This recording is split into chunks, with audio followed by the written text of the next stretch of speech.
Hello, আসসালামু আলাইকুম। আশা করি যে যেখান থেকে দেখছেন অবশ্যই ভালো আর সুস্থ আছেন। আপনাদের দোয়া আল্লাহর রহমতে আমি আছি মোটামুটি ভালো।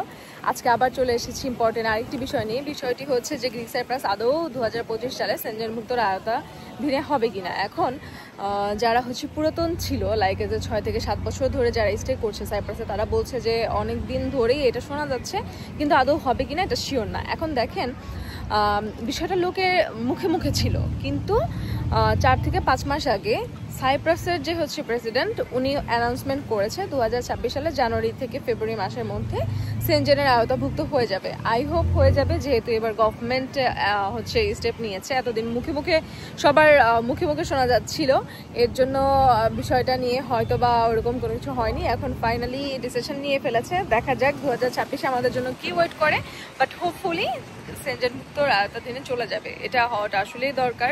এটা হলে আমাদের সবার জন্য ভালো হবে। খুব সুন্দরভাবে লিগেল ওয়েতে আমরা আদার যে সেনজেনভুক্ত কান্ট্রিগুলো আছে সেগুলোতে ভিজিট করতে পারবো। তাতে করে দেখা যায় যে ইলিগাল ওয়েতে আর কেউ কোথাও হচ্ছে মুভ করবে না। এই বিষয়টা আসলেই অনেক বেশি সুন্দর। সবাই দোয়া করবেন। দেখা যাক, লেটস গো 2026।